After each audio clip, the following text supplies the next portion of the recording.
Bonjour, bienvenue dans Les Grains du Pouvoir, une émission mensuelle qui décrypte le blé dans le monde et en France pour le mettre en perspective.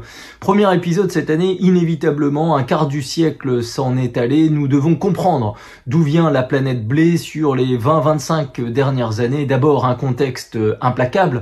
Plus de monde qui en consomme, à peu près 5 milliards de personnes dans le monde utilisent le blé sous différentes formes pour se nourrir, sous forme de pain, sous forme de galettes, sous forme de biscuits, de pâtisseries également de pâtes, produits populaires dans les assiettes du monde entier. Le blé, 5 milliards de personnes au quotidien, parce que le monde s'est peuplé, on a gagné plus de 2 milliards d'habitants depuis le début des années 2000, et la consommation de blé repose aussi sur des équilibres internationaux relativement fragiles, dont je voudrais vous décrypter à la fois les nuances, les dynamiques et les perspectives pour la suite. Alors comment a évolué la planète blé depuis 25 ans? D'abord, elle n'est pas homogène, elle est de plus en plus fracturée. Nous avons 120 pays dans le monde qui cultivent du blé, c'est à peu près 200 millions d'hectares, c'est à peu près stable cette superficie. Mais ce qu'il faut indiquer, c'est que 15 pays réalisent à eux seuls plus de 80% de la collecte mondiale. La Chine et l'Inde sont les deux premiers producteurs mondiaux, mais n'exportent pas du tout. Et la France fait partie de ce club, de ce groupe de pays privilégiés, avec à peu près 4 à 5% de la récolte mondiale chaque année.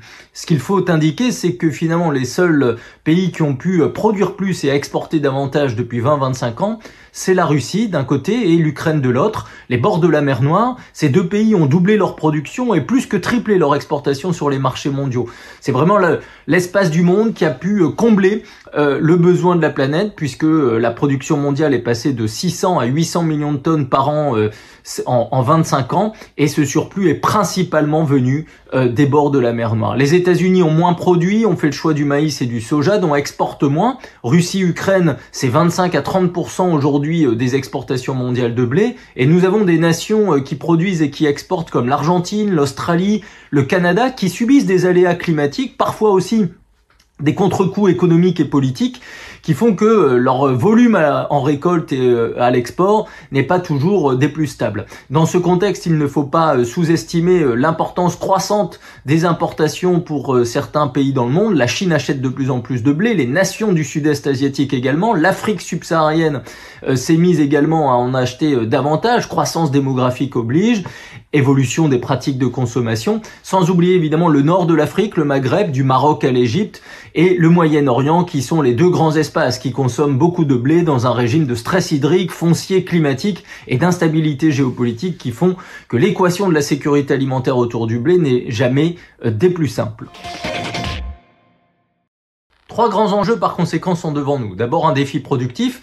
Allons-nous être en capacité de produire davantage ou non? Il va falloir produire aussi stablement, éviter les aléas de récolte liés aux conditions climatiques dégradées et la volatilité des prix, donc des fragilités pour les consommateurs, des risques de disponibilité sur les marchés qui peuvent rendre encore plus difficile demain la construction d'une sécurité alimentaire à base de blé.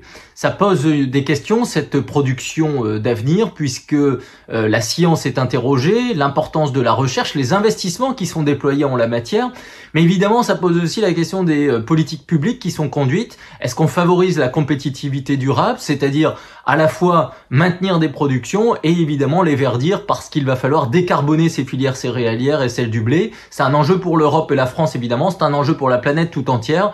La seule chose, c'est qu'évidemment pour investir dans le vert, il faut éviter d'être dans le rouge économiquement pour les producteurs et rouge sur le plan politique si les normes, les règlements ne correspondent pas aux injonctions formulées de construire de la souveraineté alimentaire à domicile.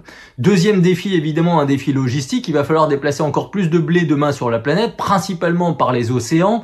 On est passé de 100 à 200 millions de tonnes par an de blé exporté à travers le globe. Ce défi logistique impose de la rigueur dans les transports. Ça pose aussi la question, même sur les distances les plus courtes, pour pouvoir ne pas perdre et ne pas gaspiller ces grains du pouvoir, faire en sorte aussi que ces chaînes de valeur soient plus responsables, plus durables. Le rôle de la data sera évidemment déterminant en la matière. Et puis troisième grand défi, évidemment, il est plus géostratégique. Il y a des pays qui utilisent aujourd'hui l'arme du blé pour faire chanter des pays, contenir leurs ambitions diplomatiques, évidemment parfois même fragiliser des voisins et développer une diplomatie économique du troc, blé contre armes ou autres soutiens pour faire des guerres aux quatre coins de la planète sous forme hybride. Évidemment, l'histoire européenne nous enseigne que le blé, c'est d'abord et avant tout un outil pour faire la paix, pour être en coopération solidaire sur les questions agricoles de base.